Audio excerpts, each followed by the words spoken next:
Convidamos os senhores para se juntarem ao nosso público e acompanhar o nosso primeiro painel do dia. Impactos da audiência de custódia na população brasileira e na segurança pública. Para subir ao palco, o moderador do painel, o promotor de justiça Luciano Anequini Lara Leite. Uma salva de palmas ao Luciano, por favor.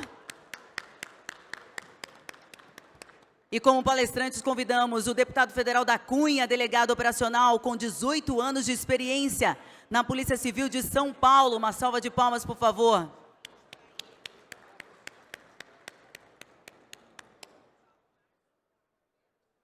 Também convidamos o deputado estadual Márcio Galberto, policial civil há 22 anos e presidente da Comissão de Segurança Pública e Assuntos de Polícia da Assembleia Legislativa do Estado do Rio de Janeiro. Uma salva de palmas. Passo a palavra, então, para o nosso moderador, o promotor de justiça, Luciano Anequini Lara Leite. É uma honra estar aqui, podendo mais uma vez participar no Palco Alfa. Hoje nós vamos estar falando sobre o impacto da audiência de custódia na população brasileira e na segurança pública, com o deputado federal, o deputado da Cunha, né? E estamos aqui com o deputado estadual, teve uma alteração na programação, o doutor Márcio Galberto. É um prazer recebê-los.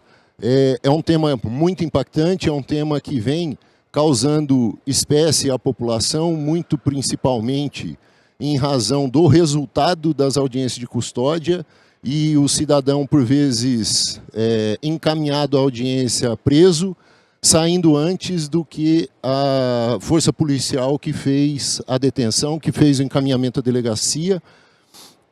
Ontem nós tivemos um painel e discutimos o efeito econômico das organizações criminosas e o custo Brasil das prisões.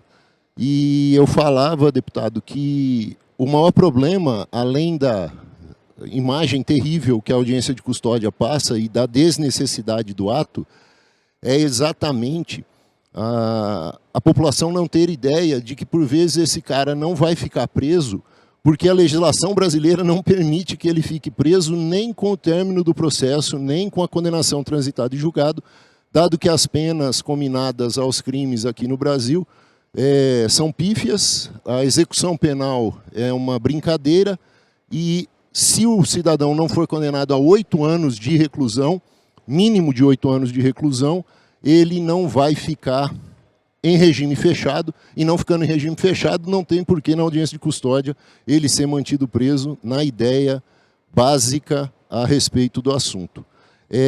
Eu já vou passar a palavra, eu coloquei alguns slides para a gente trabalhar depois na hora das perguntas. Eu já vou passar a palavra ao deputado federal da Cunha, que tem 20 minutos do seu tempo e pode roubar do meu tempo para falar, fica à vontade, e o senhor tem o microfone à disposição. Muito obrigado. Bom, primeiramente agradecer a oportunidade de estar aqui na COP Internacional, discutindo segurança pública, né? Agradecer ao nosso moderador, o doutor Luiz Lara, agradecer ao meu colega deputado estadual também pela presença aqui no painel.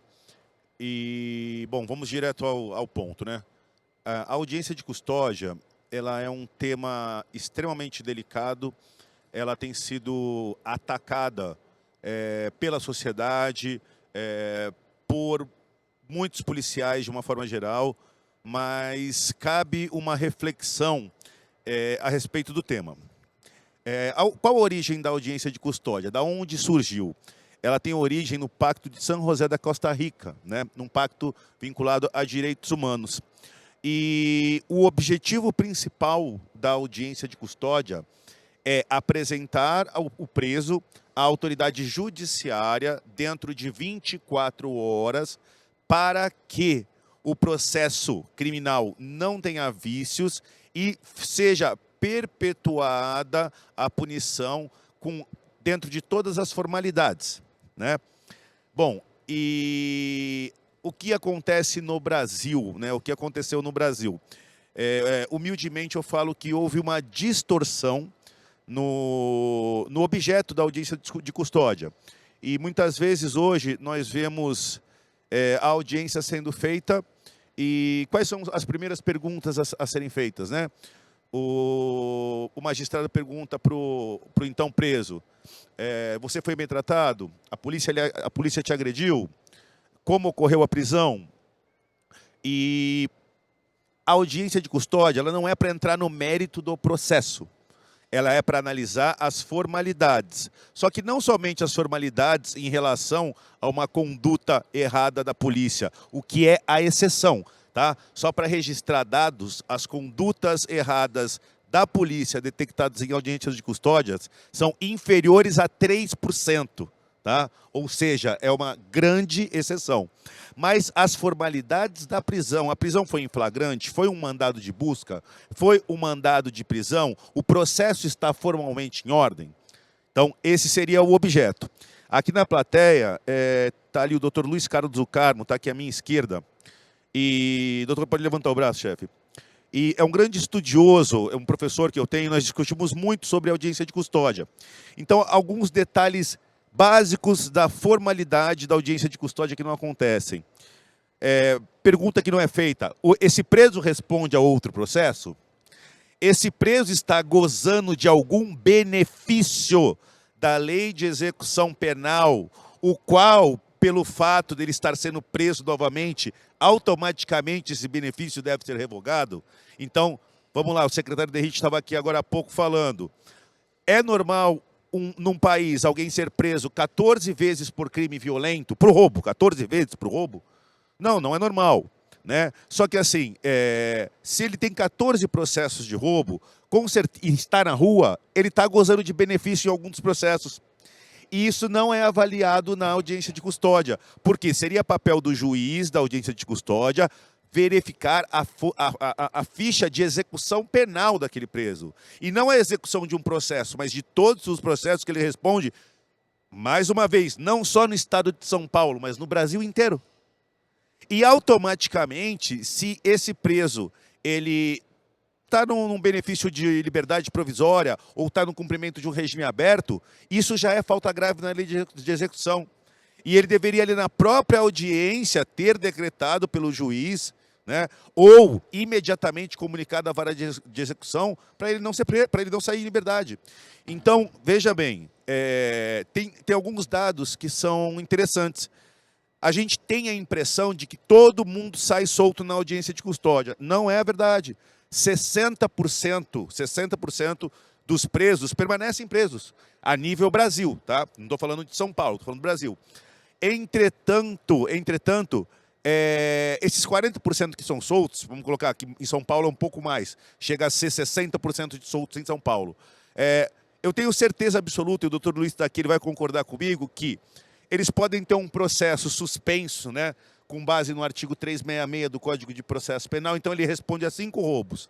Né? Em determinado roubo, ele não foi preso em flagrante, quando foi para ele ser citado nos termos do CPP, ele não foi encontrado, o processo está suspenso. Aí ele comparece na frente de uma autoridade policial, é autuado em flagrante, depois ele comparece na frente da autoridade judiciária, é verificada a regularidade da prisão, a regularidade do processo, e ele não tem a citação efetivada, o que seria a citação e decretação de preventiva imediatamente. Então, o problema não é somente a audiência de custódia. Ela virou a grande vilã. Mas o problema é o que é avaliado na audiência de custódia no Brasil e tudo aquilo que já está na lei, eu não estou inventando nada. Então, se nós pararmos para analisar a lei de execução penal, a questão da falta grave, ser preso em flagrante por outro crime já é motivo para revogação de benefício. Se a gente bater na questão que o doutor Luiz bate muito, o 366, ele está na presença de uma autoridade, ele tem que ser citado, ele vai declarar o endereço dele válido e tem que ser citado. E nada disso acontece. E a sensação de impunidade fica tendo como objeto a audiência de custódia. Pô, da Cunha, você está defendendo a audiência de custódia, é isso? Não. Eu estou defendendo que toda a legislação ao derredor da audiência de custódia não é cumprida. Antes de eu falar que a legislação é fraca, eu vou falar que ela não é cumprida, porque nós não avaliamos nenhuma perda de benefício da execução. Nós não avaliamos a citação no caso do 366, primeiro ponto, tá? Aí vem o segundo ponto, regras da progressão de regime e da audiência de custódia. A questão do reincidente. Então, eu tenho um preso que está respondendo a 4 processos de roubo, já foi condenado em 2, né, cumpriu a pena em 1, cumpriu a pena no segundo e está respondendo mais 2. Então, ele é reincidente e tem direito a benefício. Essa questão não está diretamente ligada à audiência de custódia. Ela está ligada a uma reforma na Lei 7.210, que é a nossa lei de execuções penais, que nunca é feita. Eu estou com a relatoria de um projeto de lei na Câmara dos Deputados que aumenta a progressão de regime do regime fechado para o semiaberto de 1/6 para 40% da pena, né? E, infelizmente, eu vejo colegas, às vezes, deputados também, colocando que tem que acabar com a progressão de regime. Acabar com a progressão de regime é inconstitucional, né? Agora, nós temos pelo menos 1/3 da pena cumprida para a progressão de regime é totalmente proporcional e razoável. O que é desproporcional e razoável é o evoluir com 1/6 da pena. Volto no crime de roubo. Nós aumentamos a pena do crime de roubo. Um projeto de lei do deputado Kim Kataguiri aumentou a pena de roubo, que hoje é de 4 a 10 anos, para 6 a 12 anos. A proposta inicial era de 10 a 20 anos, que ainda é inferior ao modelo adotado na maioria dos estados americanos, né? E por que isso? Porque hoje em dia, no Brasil, nós não temos a segurança pública como uma política de Estado. Ela é uma política de governo e de partidos. Então, se o partido que está no governo ele tem como ponto de vista o desencarceramento, se ele entende que as pessoas que optaram pelo crime como fonte de renda e modelo de vida são vítimas de uma sociedade, de um Estado que não deu estrutura para eles, eles não vão aceitar uma pena de roubo que vai de 10 a 20 anos. Porque é contra a política daquele partido. E eu não estou sendo aqui e não vou ser polarizador. A questão não é polarização. A questão é simples. Nenhum ladrão, quando aponta a arma para o rosto de um criminoso, fala assim, aliás, de uma vítima, fala, isso aqui é um assalto. Você é de esquerda ou de direita? Isso não existe, né? O mesmo ladrão que pratica um latrocínio contra alguém de ideologia de esquerda, pratica contra alguém de ideologia de direita. E infelizmente, a gente tem hoje a segurança pública como uma política de governo sem direção. Vou falar um pouco mais ainda sobre... A gente está na audiência de custódia, né? Por que ela não funciona? O que eu estou falando assim, não é a audiência de custódia que não funciona. O que não funciona é todo o meandro ao derredor dela, né? E aí eu vou continuar. Eu acabei de afirmar aqui que eu aumentei a pena do roubo. Ah, bacana. Está aprovado na Câmara. Foi aprovado no Senado? Ainda não. Quando que uma lei entra em vigor no Brasil? Quando ela é aprovada nas 2 casas legislativas e sancionada pelo presidente da República. Então, eu faço uma crítica aqui ao Congresso Nacional da falta de alinhamento entre os projetos de lei de segurança pública que são aprovados na Câmara e no Senado. Então, você tem, às vezes, uma semana de segurança pública. O presidente da Câmara, Arthur Lira, fazia isso, agora o presidente Hugo Mota vai fazer. Eu tenho a Semana da Segurança Pública na Câmara dos Deputados. São aprovados 20 projetos de lei de interesse. Esses 20 projetos vão para o Senado. Lá não está tendo a Semana de Segurança Pública. E esses projetos vão ficar parados. E na televisão, o que as pessoas assistem são deputados comemorando. Aprovamos, aprovamos, aprovamos, é o fim, é o fim. Fim do quê? É a metade do processo legislativo. Então, cabia, dentro da realidade, dentro do slogan, o novo slogan progressista, Brasil do futuro é um Brasil seguro, um alinhamento para que fosse feita uma força-tarefa em ambas as casas para aprovar as legislações assertivas, né? eu gosto, vou fazer algumas palestras, eu tenho o nosso canal do YouTube, é o maior canal policial do mundo. E eu vou começar a fazer palestras de segurança pública para a população, porque a população não consegue entender. A população não sabe efetivamente quem é a polícia militar, quem é a polícia civil, quem é a polícia municipal. Ela quer um policial para salvar, né? E muitas vezes a gente está hoje na PEC 18 lá, sou membro titular da comissão, discutindo problemas de prerrogativas e poderes entre as polícias. O que pode a federal, o que pode a polícia municipal, pode chamar de polícia municipal, não pode. O que pode a civil, vai acabar com o delegado, não vai acabar com o delegado. Vamos acabar com a Polícia Rodoviária Federal, Ferroviária Federal. A Polícia Rodoviária Federal vai chamar a Polícia Viária. Mas assim, são tantas discussões de poderes entre as instituições que eu acho que o crime organizado fica até sentado confuso assistindo, falando, mas espera aí, gente, quem é que vai me prender agora? Porque os caras estão vendo quem pode fazer crime organizado ou não, e o ladrão está lá tentando entender para quem que ele tem que se entregar. Agora, se você pegar uma pessoa com um mínimo de conhecimento, ela vai falar, ah, mas ninguém fica preso. Ela vai falar, ah, mas naquela audiência soltam todo mundo. Ah, mas o cara foi preso ontem e já foi solto hoje. E aonde que estão essas questões? O secretário Derrite acabou de falar. Reincidência, né? Nos Estados Unidos, nós temos uma legislação que depois que você reincide pela terceira vez, ainda que o crime seja leve, em alguns estados o juiz não precisa mais respeitar o limite da pena. Ah, é um furto, foi a terceira vez seguida no furto. A pena do furto é de 8 anos, o juiz pode dar 16. Aqui não. Aqui o delegado-geral do Rio de Janeiro me apresentou uma capivara, como a gente chama, né? uma folha de antecedentes criminais de um preso que era um furtador. Ele tinha 29 anos de idade. Lara, 180 passagens. Eu falei, tá errado. Eu falei, 180 tá errado. Eu falei, impossível. Aí peguei, olhei lá, fui ver. Não, 180 mesmo. Ele praticava mais de um furto por dia e saía, entrava e saía, entrava e saía. Qual que é a palavra-chave?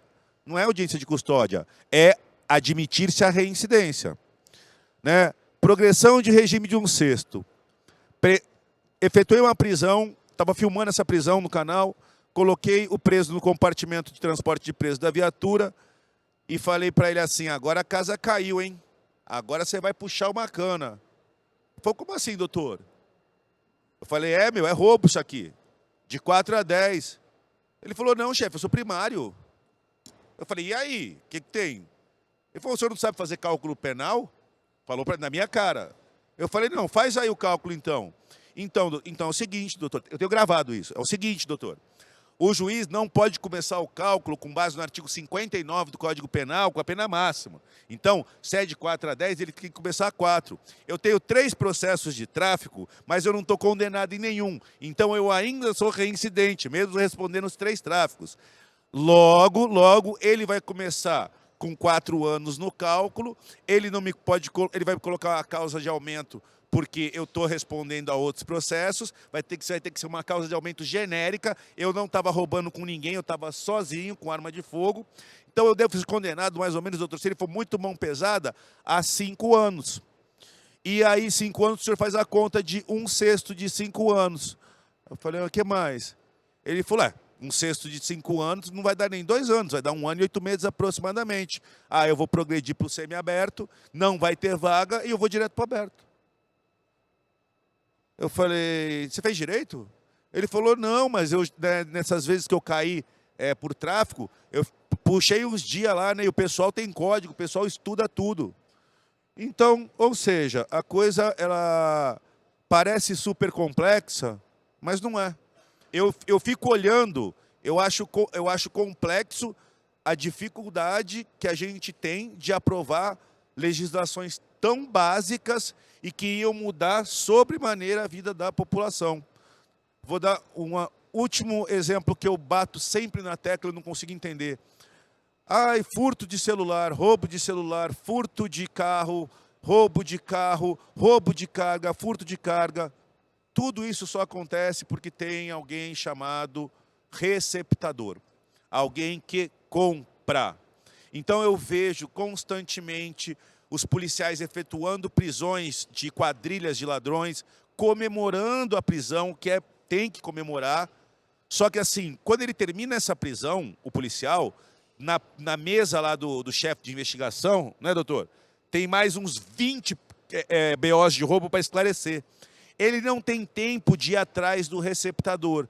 Ah, por quê? Porque ele não quer? Não. Porque o roubo é um crime que tem violência ou grave ameaça. Então ele vai terminar um roubo e vai para outro roubo. Tá, e quem vai prender, eu até batizei, né, para a população entender, o receptador qualificado, que é aquele que encomenda para vender, de receptador profissional. E quem é que vai prender o receptador profissional? Porque se não tiver alguém para comprar, ninguém rouba. Eu estava com uma interceptação telefônica em andamento no DEIC, delegado, há uns 7 anos atrás, e um cara foi até uma loja na Rio das Pedras, aqui na Zona Oeste de São Paulo, e encomendou um câmbio de Q3 2015. Q3 2015, um câmbio. Aí o cara respondeu, estava grampeado, eu não tenho agora, mas daqui 3 dias você passa aqui que eu vou estar na outra loja. O cliente saiu, ele passou a mão no telefone, ele estava interceptado, ligou para uma quadrilha e falou para uma molecada, né? Preciso de um câmbio de Q3 2015. Paga quanto, chefe? Pago 10 pau. Fechou, beleza.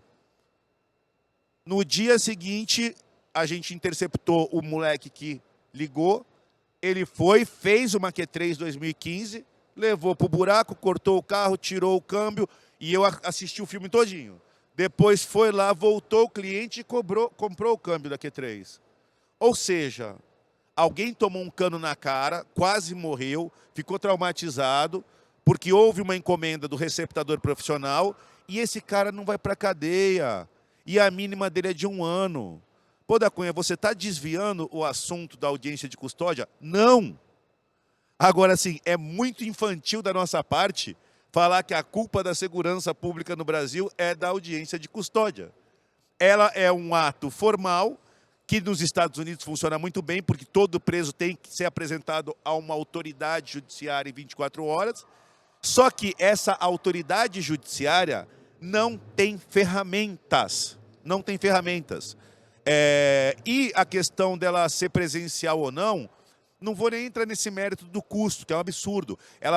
Mas se ela for feita por videoconferência, não dá para ver se o preso está lesionado. Então, por que o preso passou no IML? Então, o médico legista, o laudo dele não é levado em consideração? Não é prevaricou? Né? Então a questão é simples. Eu não sou contra a audiência de custódia, eu acho que ela é uma garantia também para o policial, tá? Eu sou contra o modelo que é feito no Brasil, que é um modelo que visa fiscalizar o trabalho da polícia e ignora todos os meandros do processo penal, que são a reincidência daquele preso, se aquele preso responde a outros processos, se aquele preso tem algum processo suspenso com base no 366, né? E se isso fosse feito, a audiência de custódia não ia ser ruim, ela ia ser maravilhosa. Por quê? Porque 10% iam sair, no máximo 10%. Porque todas as vezes que eles caíssem, iam descobrir que eles já estão praticando um crime, já estão respondendo por outro, eles iam perder o benefício e iam ficar cumprindo uma prisão que eles perderam o benefício e a outra que foi mantido o flagrante porque eles já, tecnicamente, não são mais primários. Bom, com isso eu concluo e a nossa conclusão o vilão não é a audiência de custódia. O vilão são as reformas assertivas, simples e básicas, que não são feitas pelo Congresso, na minha humilde opinião, por falta de diálogo entre os poderes. Tá bom? Obrigado, Luiz. Era só isso. O deputado da Cunha cumpriu regularmente o tempo, fiz algumas anotações aqui, já queria presenteá-lo com um livro, já passo também para o deputado estadual Márcio. Deputado, vou passar a palavra. Fiz algumas anotações aqui para a gente, na moderação, fazer e aproveitar o tempo nosso que me foi dado de moderação, para que a gente faça muito mais uma conversa, um debate, do que efetivamente eu fique falando, porque as estrelas são os senhores. Deputado Márcio, já lhe passo a palavra. Fiz vários apontamentos aqui dos levantamentos feitos pelo deputado da Cunha, dos quais concordo em grande parte. Nós precisamos mesmo de mecanismos e não adianta só alteração de pena. Ontem, o que eu defendi, inclusive, deputado, e deixo aqui a minha sugestão, ontem foi inclusive perguntado, foi uma pergunta muito dura que foi feita, se eu tivesse a possibilidade de utilizar uma bala de prata e tivesse só uma opção para resolver a segurança pública no Brasil, eu já tinha a resposta na ponta da língua, daí foi dito, não seja utópico, eu ia falar educação. Para a gente investir na educação, para uma geração educada, gerar outra geração educada, isso demora muito, utopia à parte, eu sustento que é construção de presídios e vagas em presídios. Porque a audiência de custódia acabou virando uma porta giratória, simplesmente para que se mantenha os presídios lotados, não mais lotados, e se tenha vaga para novos condenados que não têm para onde ir e não têm doutrina nem ideia garantista para liberar. Deputado Márcio, o senhor está com a palavra, também com 20 minutos. Se quiser utilizar de parte dos meus 20, já está cedido a Vossa Excelência. Muito obrigado. Dando início, eu gostaria então de responder a essa pergunta que não foi feita para mim, o que eu faria se tivesse uma única bala de prata, porque eu achei muito interessante. Eu então permitiria que cada estado legislasse em matéria penal e prisional. Eu acho que isso talvez resolvesse bastante, porque as realidades de estado para estado variam bastante. Então, a realidade do estado do Rio de Janeiro, de onde eu venho, é uma, a realidade do estado de São Paulo é outra, e assim sucessivamente. Então, eu sou um grande defensor de que haja uma descentralização e que cada estado possa legislar sobre matéria penal e prisional. E com certeza, se hoje nós pudéssemos legislar sobre matéria penal e prisional, todos os benefícios dos bandidos de alta periculosidade já teriam sido retirados. Por exemplo, nós já teríamos acabado com a progressão de regime, com a audiência de custódia e assim sucessivamente. Bem, meus senhores, meu nome é Márcio Gualberto, sou deputado estadual, segundo mandato, fui eleito deputado estadual pelo Rio de Janeiro, pela segunda vez consecutiva, presidente da Comissão de Segurança Pública e Assuntos de Polícia da Alerj, e policial civil há 22 anos, caminhando para 23 anos como inspetor da Polícia Civil no estado do Rio de Janeiro e sempre trabalhando na rua, nas grandes operações. Bom, como o meu caro amigo já fez toda a palestra dele de maneira técnica, falando sobre audiência de custódia, eu posso ficar muito à vontade, então, para adentrar nas consequências sociais da audiência de custódia. Evidentemente que a audiência de custódia, ela não é a responsável por todos os problemas que nós temos na área de segurança pública. Que fique muito claro isso, é claro, mas a audiência de custódia, ela também não é um mecanismo que está solto, que está solitário, não. A audiência de custódia, hoje como está posta, e eu sou absolutamente contrário à audiência de custódia, ela faz parte de um grande pacote que, infelizmente, tem colaborado diretamente para que nós tenhamos 26% do território brasileiro dominado por facções, 50 milhões de brasileiros subjugados por verdadeiros terroristas. No Rio de Janeiro, hoje, nós temos 1.900 áreas dominadas ou por traficantes ou por milicianos. Se nós colocarmos, promotor, 40 criminosos em cada uma dessas 1.900 comunidades, nós teremos aproximadamente 76 mil criminosos, isso sem contar com aqueles que já estão presos. E tudo que nós menos precisávamos nesse momento é termos uma política com uma visão coitadista que está preocupada unicamente com os direitos do preso em detrimento dos direitos da sociedade, e é isso que nós temos com a audiência de custódia. Traduzindo, o que a audiência de custódia faz é se preocupar se aquele criminoso foi bem cuidado ou não. E quando nós deveríamos estar perguntando e preocupados com as vítimas. Então, a audiência de custódia não é somente uma política que chegou, não, ela é mais uma. Recentemente, no estado do Rio de Janeiro, nós tivemos a DPF 635, que era um grande laboratório. Eles tinham a pretensão, o STF tinha a pretensão de levar essa ADPF para vários outros estados. E foi uma tragédia, 5 anos. Então, hoje, a audiência de custódia, ela funciona como uma grande porta giratória, onde aquele criminoso entra e sai, entra e sai. E, evidentemente, que essa política de não encarceramento, ela se combina com uma política de desencarceramento de presos.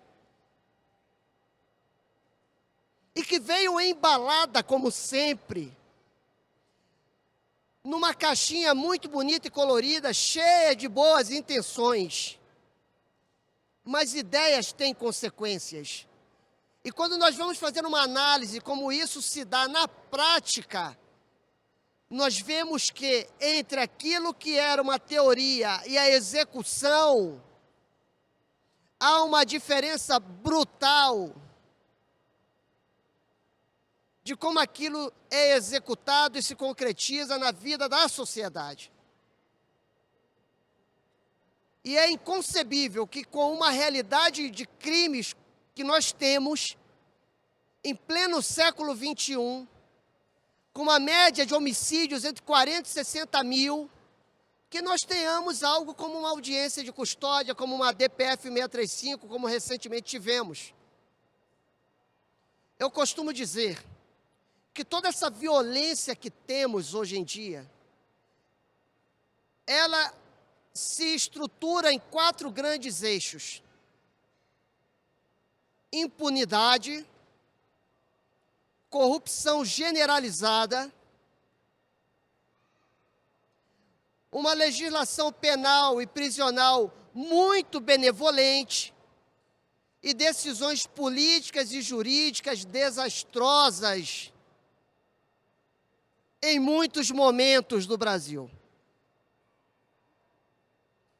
Então, a mensagem que muitas vezes, quando a sociedade vê um preso que a polícia prendeu, às vezes em flagrante, ou cumpriu um mandado de prisão, saindo em 24 horas, depois de ter causado um transtorno, depois de ter feito alguém de vítima, depois de ter traumatizado uma família, a mensagem que é passada é que vale a pena cometer crime nesse país. É isso que nós percebemos lá na ponta, lá no chão da fábrica. E que a impunidade reina. Apesar do colorido de muitos discursos. E pior, é um mecanismo ideológico. O deputado muito bem fez questionamentos, e enquanto ele fazia questionamentos, me vinham outros. Será que quando implementaram a audiência de custódia, não perceberam essas brechas, não perceberam essas falhas? Em que país nós estamos e qual país queremos? Não é mais concebível tantos privilégios para os criminosos. Vocês têm aqui um professor, um estudioso chamado Peri Chiquida. Recentemente, o professor Peri Chiquida, junto com a sua equipe, foi para dentro de 9 ou 11 presídios paulistas. Entrevistou centenas de presos. E tem várias perguntas muito interessantes e que não permitem, que não dão muito espaço para o subjetivismo. E lá pelas tantas, uma das perguntas que fora feita para os criminosos era: na concepção de vocês, o que deveria ser feito para impedi-los de cometer crimes? Nenhum dos criminosos respondeu: precisamos de uma educação de qualidade, que seria muito bacana. Nenhum dos criminosos respondeu: precisamos de mais oportunidades. Nenhum criminoso respondeu: nós somos negros e, portanto, esperamos que nossa cor, nossa raça seja respeitada. Não. Eles foram categóricos. Primeiro lugar, para que eles não cometessem crimes, os próprios presos disseram: pena de morte. Eu sou contrário, mas eles disseram isso. Segundo lugar, prisão perpétua. Terceiro lugar, penas mais firmes. Vejam, os próprios criminosos estão dizendo o que deveria ser feito. 81 senadores não sabem. 513 parlamentares federais não sabem. O presidente da República não sabe. Os tribunais superiores não sabem. Então não dá mais. Porque as maiores vítimas somos nós que aqui estamos. Por 2 vezes, estando no mandato, já tentaram me matar no Rio de Janeiro, meu carro recebeu tiros. Hoje eu tenho que andar. Muitas vezes eu tenho 7 filhos, com 3 fuzis no meu carro e junto e as crianças espalhadas por dentro do carro. Com 3 pistolas, porque a milícia me ameaçou, o Comando Vermelho também. Mas essa ousadia desses criminosos se alimentam da frouxidão do Estado. Porque ao pesar em custo-benefício, eles veem que vale a pena ser criminoso nesse país. Porque tem várias possibilidades para não ficarem presos, dentre as quais, vejam, dentre as quais, uma audiência de custódia. Então, do jeito que está hoje, eu sou contrário à audiência de custódia. Muito contrário, radicalmente contrário.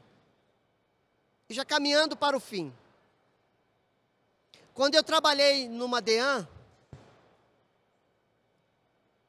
eu estava na delegacia, o hospital liga para a delegacia, e como na região onde a delegacia ficava, essa delegacia de mulheres, como não tinha uma delegacia voltada para crimes contra menores de idade, a DEAN também acabava ficando responsável por esse tipo de crime. A delegada então pede que nós fôssemos ao hospital. Chegando lá, o cirurgião nos recebe e diz o seguinte: nós tivemos que fazer uma cirurgia de emergência naquela criança de 2 anos para reconstruir o ânus e o ímen, uma vez que ela foi barbarizada pelo padrasto. O padrasto, inclusive, arrancou o bico do seio da criança com os dentes. Esse monstro, ele já está solto.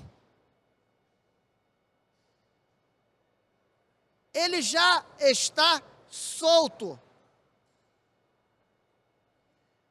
Numa outra ocasião, prendemos um grupo de estupradores mais de 15 que estupraram uma jovem de 13 anos. Ele já está solto. Eu fui chamado no Ministério Público Federal para uma audiência pública, porque a Alerj aprovou uma lei para que presos de alta periculosidade não tivessem direito à visita íntima, porque nós entendemos que presos de alta periculosidade não podem fazer gozo de benefício nenhum. E cadeia não é motel, e muito menos colônia de férias. E aí me convidaram para ir ao Ministério Público Federal, participar de uma audiência pública e falar sobre isso. E o auditório estava lotado de universitários, professores universitários da UFRJ, da UERJ. E quando eu falei sobre esse caso da jovenzinha e disse que eu era contrário a que um monstro como esse, ou melhor, que esses monstros participassem, tivessem direito à visita íntima, à saidinha, qualquer outra coisa semelhante, umas professoras universitárias começaram a debochar, a zombar e a me chamar, e eu não conhecia esse termo. Eu pensei que eu só era fascista por defender isso. Mas lá eu descobri que eu sou populista penal. Então, ganhei mais esse rótulo. E por que isso? Porque eu defendo tortura? Não. Porque eu defendo que bandido bom é bandido morto? Negativo. Porque eu defendo que criminosos de alta periculosidade, que são cruéis, que eles tenham penas duríssimas e não façam gozo de benefício nenhum. E elas todas gargalhando, rindo, me chamando, dentro do Ministério Público Federal, tá? Eu virei para elas, olhei dentro dos olhos e disse: sabe por que vocês estão falando isso? Rindo, debochando? Porque vocês não foram as vítimas. E muito menos a mãe da vítima. Porque se fossem, não estariam fazendo isso. Essa é a realidade.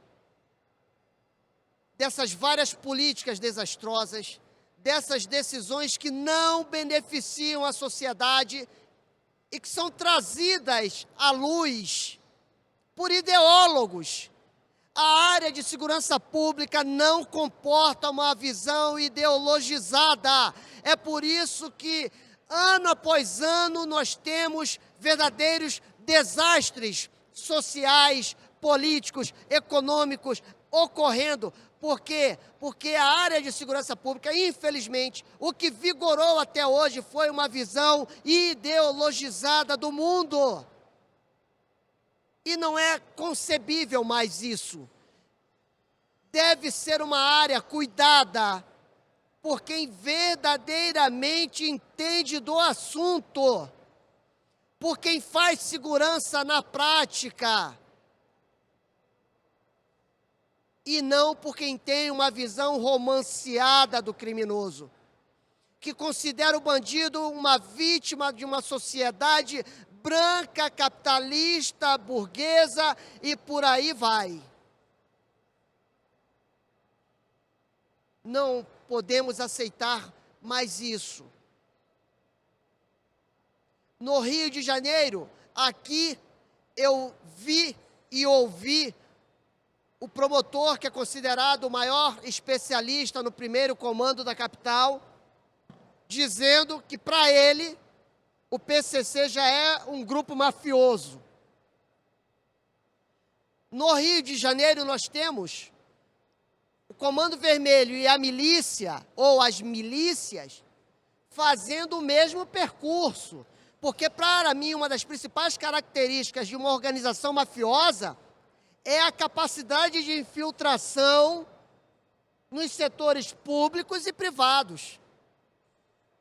E eles estão fazendo isso numa velocidade imensa. E para frear esse avanço, para que o Brasil não se torne um narco-estado, onde o traficante seja visto como vítima, precisamos, sem dúvida alguma, acabar com essas políticas que estão muito mais preocupadas com os bandidos, com os direitos que mais se assemelham a privilégios, do que com aquelas pessoas que dão duro, que vivem honestamente, que trabalham, que empreendem e que são vítimas desses pobres coitados, vulgarmente conhecidos como criminosos, e que muitas vezes se beneficiam, voltamos então ao início, também, e não exclusivamente, mas também de uma audiência de custódia. Então, paro por aqui também, termino, mesmo faltando 30 segundos, o que é um milagre, né, eu conseguir isso, mas essas terras, esses bons ares paulistas, acabaram colaborando para que até mesmo eu fosse pontual na minha fala. Então, muito obrigado. Agradecendo a apresentação do nobre deputado Carioca e muito feliz deixando o moderador por respeitar o horário. E agora eu tenho 20 minutos para distribuir com vossas excelências e podemos conversar. Se puder colocar o slide ali para mim, o primeiro que é sobre a quantidade de crimes. Eu sou promotor de justiça há 21 anos lá no Mato Grosso do Sul e o CNJ, o Conselho Nacional de Justiça, determinou que algumas comarcas lá do estado fossem testes, laboratórios de ensaio. Ficou pequenininho aí, dá para aumentar o gráfico? Não. Beleza, aumenta aí para a gente. Eu fiz uma compilação em novembro. O Conselho Nacional de Justiça determinou que 3 comarcas do estado, uma delas a minha, fossem modelo de utilização do juízo de garantias. O juízo de garantias está suspenso o julgamento no STF, mas ele vai ter que ser implementado mais cedo ou mais tarde, infelizmente, porque nós não temos estrutura para fazer isso, nem legislação compatível com o juízo de garantias no Brasil. Tentou-se importar da Espanha algo que lá funciona muito bem e que aqui não vai funcionar de jeito nenhum, mas criou-se o juízo de garantias, primeiro, para cuidar das cautelares que fossem distribuídas na região, e aí essas comarcas atuam como comarcas regionais, e analisassem as custódias. Todas as custódias da região são feitas ali. Na minha comarca ali, vizinha ao estado de São Paulo, Três Lagoas, nós tivemos no período, se o número aí estiver dando para ser visto, no período de novembro de 2024, agora outubro, fechando os últimos dados da semana, em torno de 500 audiências de custódia realizadas, das quais 62% são de tráfico de drogas. As outras são de furtos de usuários de drogas para aquisição de drogas, para sustento do vício e para manutenção do vício. Com isso aqui nós temos quase 80% dos crimes flagrados sendo de tráfico de drogas ou a decorrência do tráfico de drogas, os seus usuários, os outros demais 300 e tantos crimes do Código Penal e legislação esparsa se dividem nos outros 20% de flagrantes realizados. Estou falando de 18 comarcas, estou falando de 38 delegacias, fora as delegacias federais, há muitas PRFs e muita apreensão de tráfico de drogas que vão para a delegacia da Polícia Federal, mas os flagrantes são encaminhados à Justiça Estadual. E ainda assim, nós temos nesse balão de ensaio aí realizado a demonstração de que, inicialmente, concordando com o deputado da Cunha de que se trata de uma previsão do Pacto de São José da Costa Rica de apresentação imediata do preso. Mas o Brasil, signatário do Pacto de São José da Costa Rica, até 2016 não fazia apresentação direta do preso à autoridade judiciária, e sim comunicava em 24 horas por ofício, o que supria a previsão do Pacto de São José da Costa Rica, o que deixava promotor e defesa notificados da situação e com cópia de toda a documentação para análise da legalidade, da realidade enfrentada e manifestação também em 24 horas de que se houve uma ilegalidade, se houve algum abuso, se há marcas no preso de eventual excesso, né? E tudo isso podendo ser questionado imediatamente para a autoridade competente. 2016, o CNJ cria, sem lei, por ato do Conselho, a audiência de custódia. Não havia previsão de intimação do Ministério Público, não havia previsão de intimação da defesa, não havia regulamentação correta do ato e não se sabia como fazer. Eu, já refratário da ideia em 2016, analisei 576 prisões em flagrantes, das quais participei nas audiências de custódia, só as que me competiam. Na época, eu estava no júri e na criminal residual. Das 576 audiências de custódia, dos presos apresentados, apenas um, deputado, reclamou de excesso. E eu assustei, que a hora que o juiz perguntou, aconteceu alguma coisa na sua prisão? Ele falou, aconteceu, levei uns tapas. Eu já gelei, né? Falei, puta, a equipe eu conhecia, sabia que era gente boa. Aí eu já gelei e falei, rodaram. Em seguida ele já emendou, mas eu mereci. Tomei os tapas, mas eu mereci. Acabou a conversa, o juiz deu risada, a defesa deu risada, seguimos, nada foi feito. Dessas quase 500 audiências que trouxe aqui, só para ilustrar, em 5 houve acusação de excesso por parte da polícia. Nas 5 não foi comprovada e eu imediatamente requisitei instauração de denunciação caluniosa contra esses presos que falsamente imputaram excesso aos policiais, né? E eles, em seguida, além de não terem se valido dessa falsa acusação, tomaram mais 2 a 4, logo em seguida vão responder por isso. E eu já comunico, quando eu peço, né, da lei de abuso de autoridade, para não responder pelo abuso por omissão, né? O artigo 1º, parágrafo 1º diz que qualquer autoridade, tendo ciência da imputação de um abuso, se não tomar as providências necessárias, ele vai responder também pelo abuso. Então, assim que é feita uma acusação desse tipo, mesmo não havendo provas, eu já faço a minha manifestação oral no sentido, olha, da declaração e da prova pericial trazida no laudo de exame de corpo de delito, não há substância básica, mínima, substrato legal e probatório para imputação. Mas, nos termos do artigo 1º, parágrafo 1º, encaminho para apuração e de abuso de autoridade e tortura e ou denunciação caluniosa, porque já imediatamente encerrada a investigação, não tendo sido apurado isso, a investigação foi instaurada e a denunciação caluniosa já sai ali, é a denúncia que ele vai receber. Isso surte um efeito na massa prisional, isso já mostra para o pessoal, ó, ali não adianta que não vai colar, né? E eles param de tentar.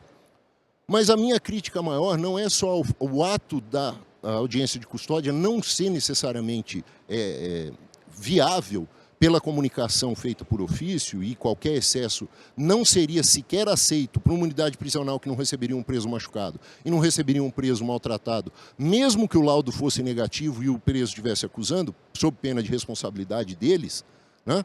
Delegacia mandou o preso machucado para o presídio, não entra. Delegacia vai receber um preso machucado, delegado não aceita. Espera aí, amigo, passa no laudo de novo, chama o perito aqui que ele não viu isso aqui. Eu não vou segurar essa bronca. Né? Mas, em especial, pelo demérito, pela ofensa à força policial, que é a única pergunta que é o substrato da audiência de custódia ser realizado. O senhor foi bem tratado? Eu fui preso. Eu estou sendo trazido contra a minha vontade aqui. É óbvio que eu não fui bem tratado. Eu não queria nem estar aqui, eu não queria ter sido preso.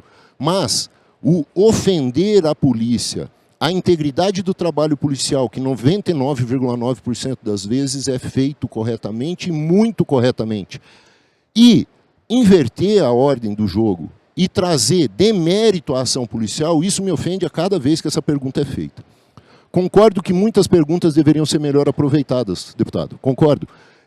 Inclusive, quando há, e aí é só uma ressalva que faço à posição de Vossa Excelência, quando há a comunicação de que estava cumprindo pena, estava em benefício, estava em alguma condição ou outra, no mais das vezes, a não ser que seja uma comarca pequena, em que o próprio juiz do processo esteja atuando na audiência de custódia por outro crime, a regra de competência não permite que o juiz, e aí o senhor fez a emenda, que o juiz da custódia tome as providências com relação à quebra ou com relação a outros benefícios, mas sim comunique ao juiz da execução, comunique ao juiz do processo e de todos os processos, olha, teve uma prisão em flagrante aqui.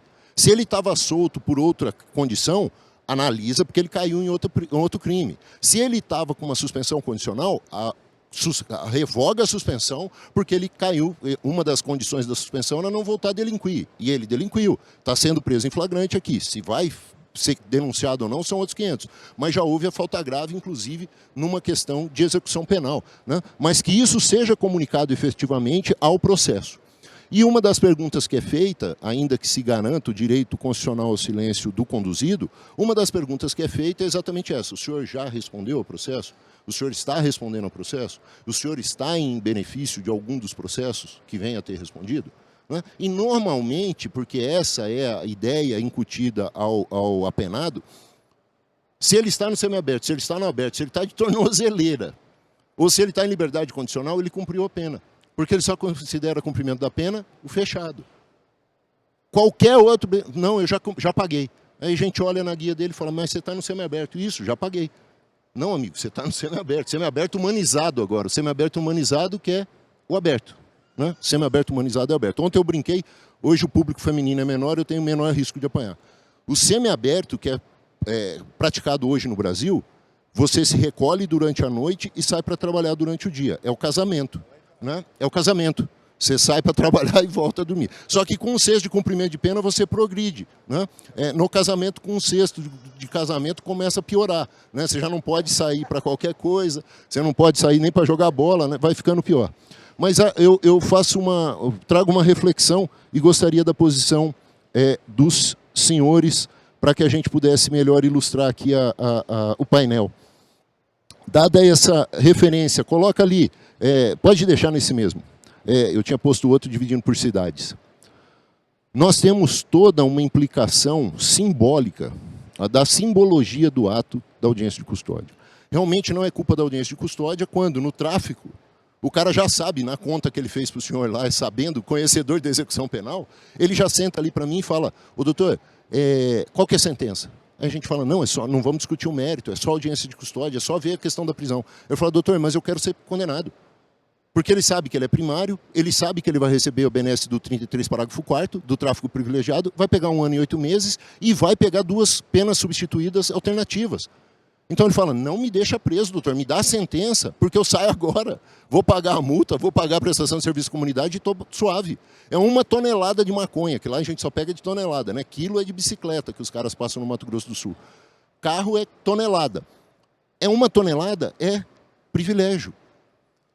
Quando se fala que não pode haver progressão de regime, que não pode se restringir a progressão de regime, não pode se incutir a pena integralmente fechada no Brasil por ser inconstitucional, essa construção foi feita pelo STF por dizer que isso fere o princípio da individualização da pena.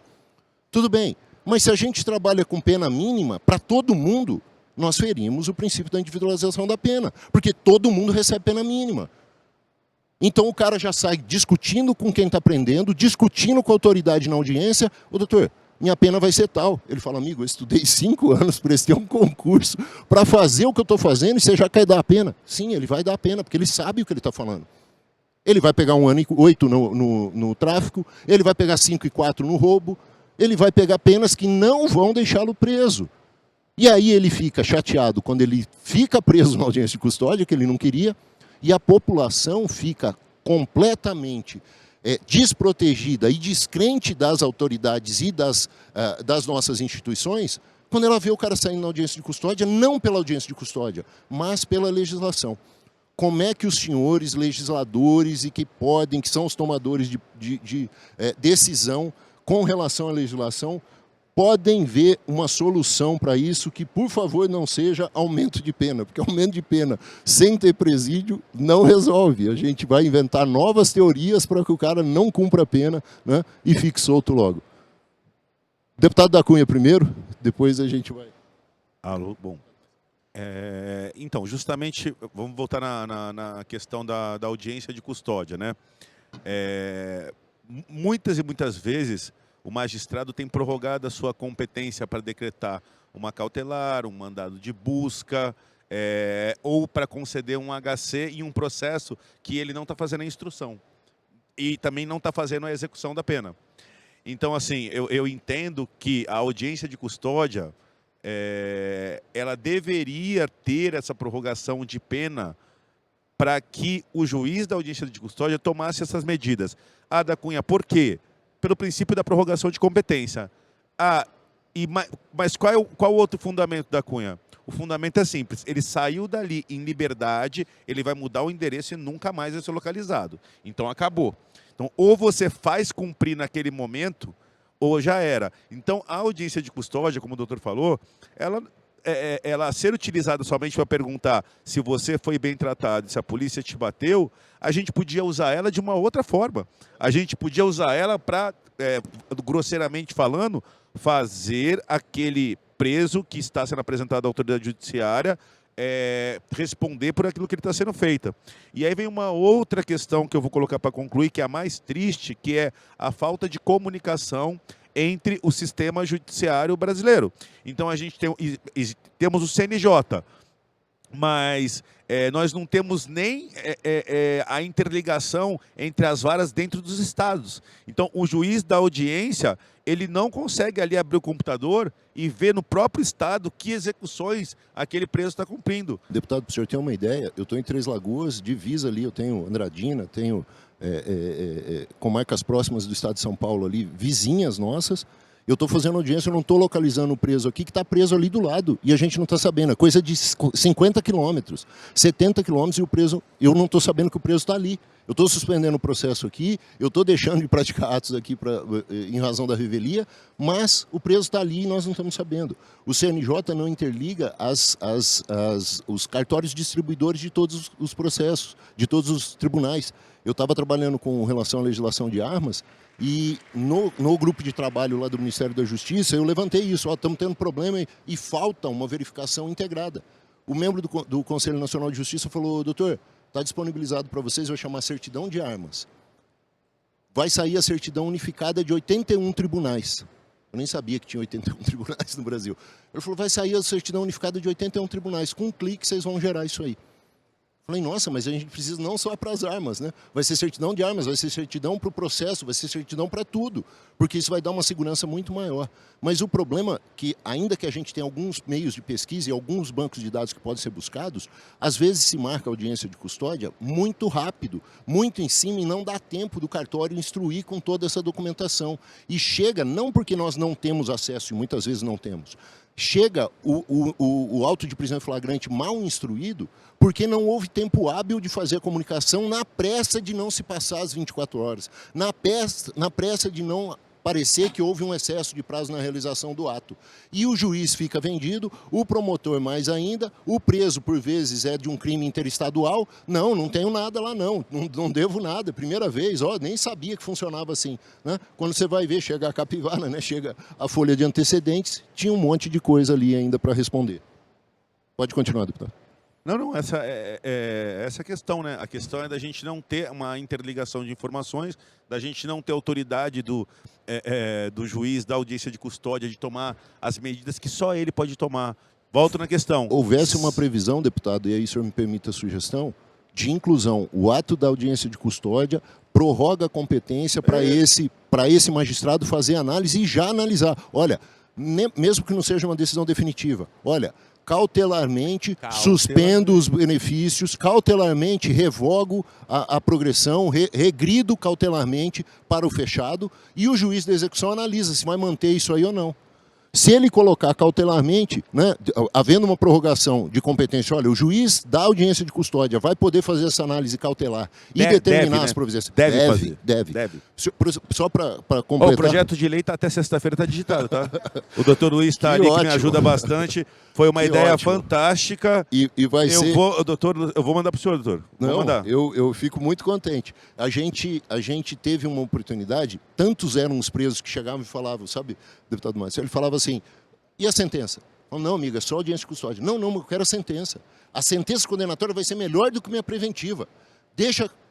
Um juiz muito peitudo virou para mim e falou, Lara, você não faz a denúncia no ato? Eu falei, faço oralmente.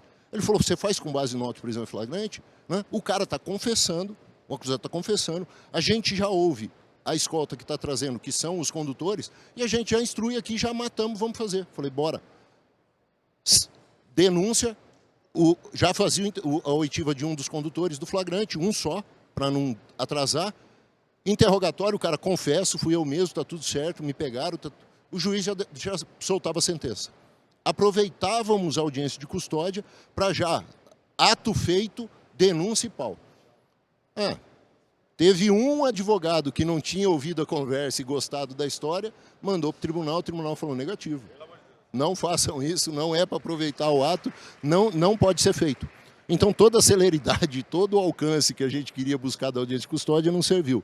Mas que, se não formos a extremos, né, e eu sou caneta na caveira mesmo, eu quero ver a coisa funcionar, se não vamos a extremos, que pelo menos nós tenhamos uma prorrogação de competência para que os atos ali praticados não fiquem circunscritos só a chancelar o ótimo trabalho policial, e aqui eu rendo minhas homenagens a todas as forças policiais que estão nos acompanhando, mas que a gente possa aproveitar a audiência de custódia para muito mais do que ficar criticando a atuação policial.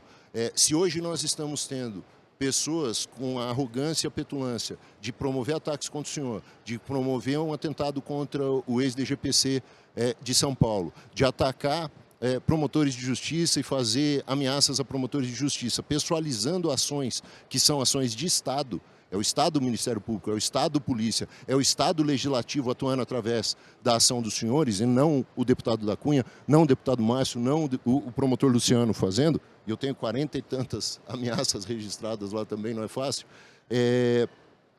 Eles o fazem pela sensação de impunidade e pela certeza de não alcance.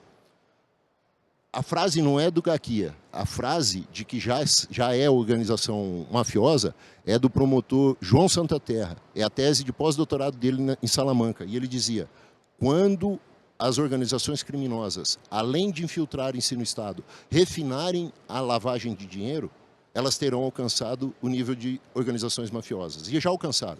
As ações aqui em São Paulo mostraram que o nível de influência e de lavagem de dinheiro por fintechs, por postos de combustível, usinas, tudo isso mostrou que está demais de refinado. Mas mais que isso, está na hora de nós enfrentarmos essas organizações criminosas como organizações terroristas que elas são.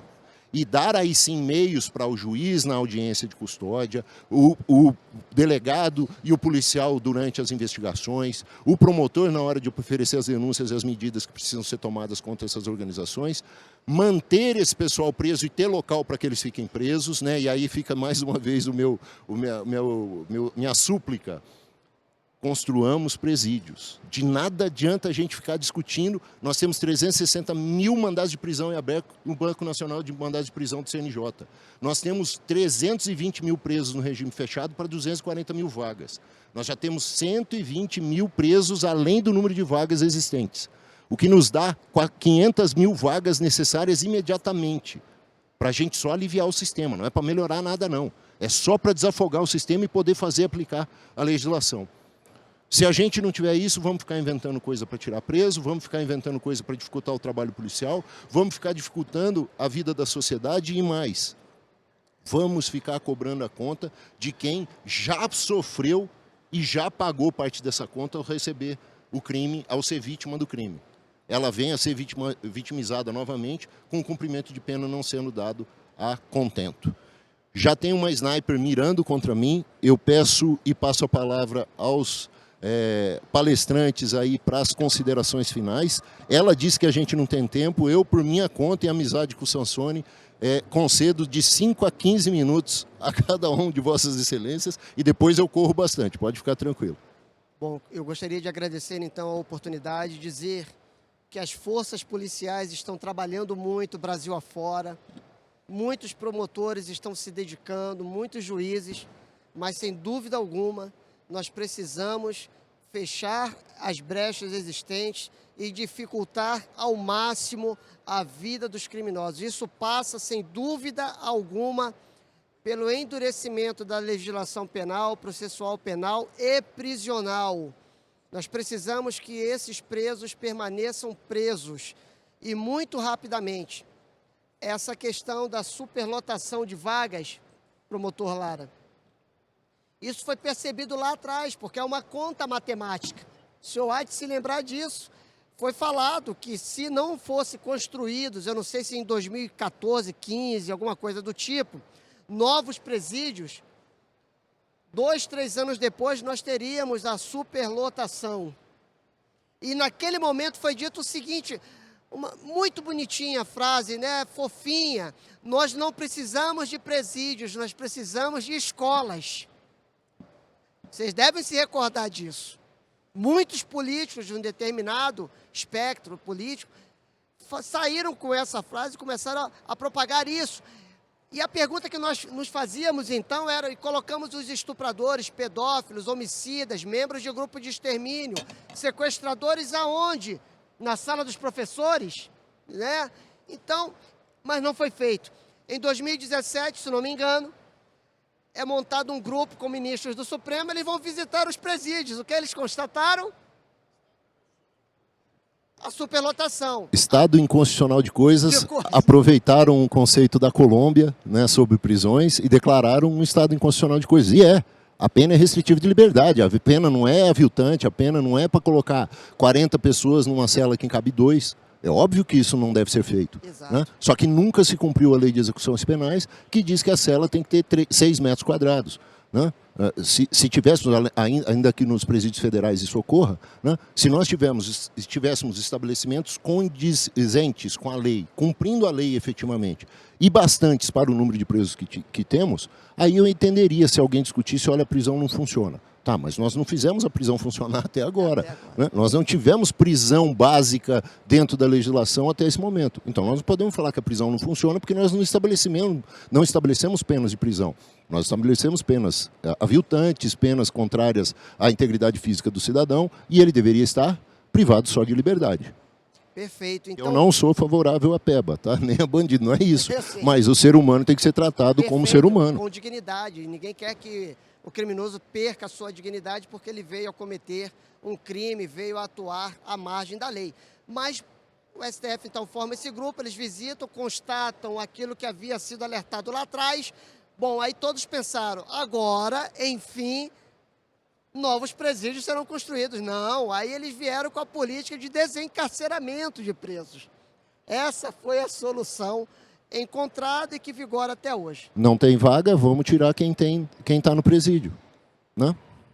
Então, assim, isso precisa acabar urgentemente, porque somos nós, sociedade, que estamos sendo punidos. Muito obrigado. Deputado da Cunha, por favor, suas considerações finais. Doutor Lara, doutor Márcio também, nós precisamos imediatamente de uma coordenação legislativa. Então, assim, o que eu vejo no Congresso Nacional, que me deixa muito triste, é cada parlamentar atirando para um lado. Então, vamos falar de progressão de regime. 15 parlamentares fazem um projeto de lei que vai ficar apensado ao projeto de lei do novo Código de Processo Penal que está tramitando há 20 anos. Aí vamos falar de posse de arma, de porte para vigilante. 50 deputados ou para o porte do policial municipal e interestadual. 50 deputados fazem um projeto de lei, cada um com texto, cada um com uma diferença, que vão todos ficar pensados ao novo Estatuto de Desarmamento, que a gente chama de buraco sem fundo do porte de arma, que está tramitando há 10 anos. E isso acontece com todas as legislações. Aí, quando a gente vê uma sensibilidade política, o governo manda um projeto de lei, o projeto veio do governo, vem com força, né, vem para ser votado, geralmente o presidente da casa vai colocar, vai dar uma atenção, só que o projeto de lei que vem do governo não consegue atacar nenhum dos problemas latentes que todo mundo enxerga e fica todo mundo discutindo politicamente um projeto do governo. Então, ou seja, vou concluir, né, nós precisamos de uma coordenação legislativa, precisamos de alguém que tome iniciativa e que tenha categoria, que tenha voz para assumir um direcionamento para uma política de segurança pública de Estado. porque hoje o que a gente tem é um tiroteio legislativo no Congresso Nacional, na Câmara e no Senado, que não chegam a lugar nenhum e a gente fica correndo atrás do próprio rabo. Então, que meus colegas me ouçam, que os presidentes da casa me ouçam, não estou reclamando nem ofendendo, mas nós precisamos de uma liderança, que o governo faça uma pesquisa e antes de mandar um projeto de reforma da segurança pública que só mede força entre as polícias, veja quais são realmente as questões que estão fazendo a segurança não funcionar. Falta de vontade não tem da polícia, falta de vontade não tem dos deputados, porque o que mais tem é projeto de lei de segurança pública. Só que assim, não temos direção, tá bom? Agradeço a atenção de todos, me coloco à disposição e não perdendo a oportunidade, só um adendo rápido, eu tive numa palestra na semana passada e um colega me alertou: da Cunha, nós não temos na lei de prisão temporária organização criminosa. Então, eu fiz um projeto de lei, porque cabe prisão temporária, aqui, na lei 12.850 não é. Então, eu estou apresentando esse projeto de lei. E, doutor Lara, estou apresentando também um projeto de lei, já que a gente não vai acabar com a audiência de custódia, então vamos usá-la da melhor forma possível, obrigando o magistrado a verificar todas as circunstâncias e prorrogando a competência para que ele cautelarmente decrete uma falta grave ou a suspensão de um benefício. A sua ideia foi genial, eu não vou esquecer. Obrigado a todos e bom dia. Deputado da Cunha, deputado Márcio Galberto, a mesa agradece a participação, registra efusivos agradecimentos mesmo pela possibilidade de que brindaram o nosso público com essa exposição sobre audiência de custódia, muito importante, muito pontual, né? Duas visões que se pareceram antagônicas, nada foram na verdade um somatório de ideias e a ideia da Fundação é exatamente trazer propostas, trazer perspectivas de melhora aí para as nossas atividades. Eu só queria aproveitar, eu estou com 2 livros aqui posse para distribuir entre os que ficaram até agora e seguraram para o almoço. Quem está fazendo aniversário hoje? Tem alguém? Pronto, já levou um. Quem faz aniversário amanhã? Tem alguém que faz aniversário amanhã? Alguém quer o livro? Pronto, esse ergueu primeiro a mão, já resolvemos. Está aqui. Pessoal, quem quiser, os livros estão aqui do lado, o pessoal da editora está ali. Eu queria entregar os outros 2 para os senhores, por favor. Tá? E a gente agradece, devolvo a palavra à mesa organizadora. Certo, nós que agradecemos aos parlamentares e ao moderador pelas análises e reflexões sobre os efeitos das audiências de custódia e seus impactos na segurança pública e na justiça brasileira.